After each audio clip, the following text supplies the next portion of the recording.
It is Football Happy Hour. I'm Chris Hassel, joined on set by Brady Quinn. We also have Danny Cannell with us, and we're going to start with a little bit of breaking news in the NFL today. We were alerted that Josh Gordon would be on his way back, reinstated, and now ESPN reporting, Brady, that might be signing with the Chiefs. Yeah, it's a good position for any wide receiver to be in, playing alongside guys like Tyreek Hill, Travis Kelce, with a quarterback like Patrick Mahomes. And you best believe Andy Reid will find a way of getting him involved in the game plan. But the biggest question is, after 2 years out of the game, with all the struggles that he has, I'm just not putting much weight or stock in all of this. I hope and pray that he's able to get back on track and deal with some of the issues that he's faced off the fields, and hopefully this will work out. But as far as him being anything close to the player he once was, that's incredibly up in the air. You know, he might be able to compliment or at times come in and make a play here or there, but until we see it on a consistent basis, Danny, it's really hard to know what to think of all this. Danny, what are your thoughts on Josh Gordon potentially joining the Chiefs? And he would be eligible to play reportedly beginning this week if he's able to get on the field. The Chiefs are at Philadelphia. I mean, I don't want to sound insensitive, but just to echo Brady's thoughts, I feel like I've done this segment that we're doing right now several times already. Like, hey, it's another chance for Josh Gordon to clean up his life, to take advantage of an opportunity. And again, obviously, we all hope that he gets everything straightened out. I would love to see a redemption story and to see him get his career and have a second half of his career just take off, or a third or fourth quarter. But unfortunately, it's just one of these situations you look at, you hope for the best, but there are some serious, issues that he's dealing with. So, yeah, could he come in? How long does this last? Could he contribute? Absolutely. He's a specimen. He's 6'3". He's a big physical receiver, but he at the same time is also getting up there in age a little bit. He's 30. You wonder if this is just, the Chiefs trying to take a swing, because when you have this much God-given ability, there's always a team that's going to be willing to say, all right, we'll give you that one last shot. I hope that this is the one that we get a happy ending to, but I've done this so many times before, and we've seen the same story almost every time. So it's kind of, I'm watching this, and I feel like I've done this segment before, because we have done this before. Yeah, that's the first thing I thought, too. I think the three of us have been in virtually the same positions here, talking about this very same thing, not the Chiefs, though.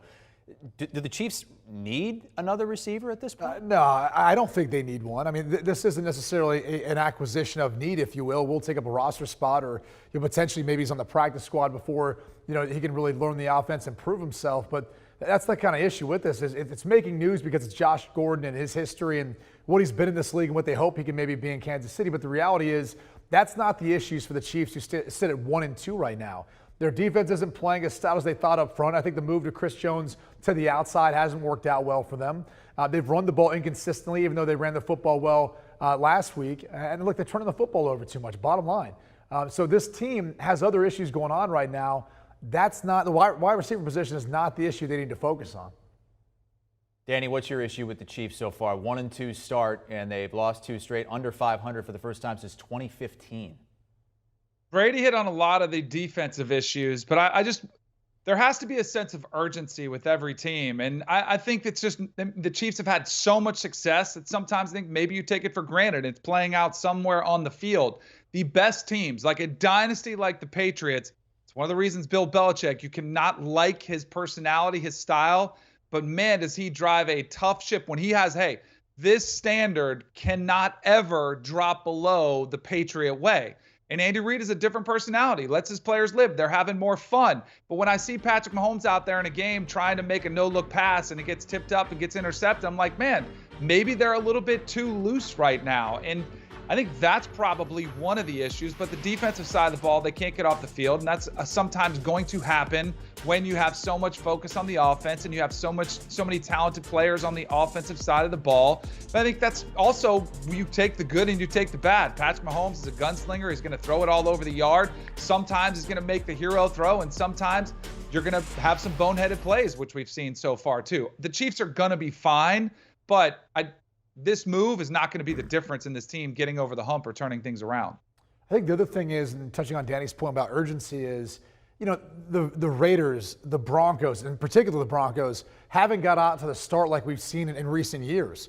They're both 3-0 right now. So it looks even worse, the fact that you're sitting at the bottom of your division. In recent years, we wouldn't be saying that about the Chiefs just because of the way the Broncos have started off their season. So I think it puts a little additional pressure on them, and also to have more of a sense of urgency, because we just saw that the Chargers beat them in their own house, and we've seen the Raiders beat them in their own house last year, and this Broncos team's a different team with Teddy Bridgewater, our quarterback. So right now, yeah, they're playing the worst football of anyone in the AFC West, which no one would have guessed that at this point in time in the season. And that's why I'd say this.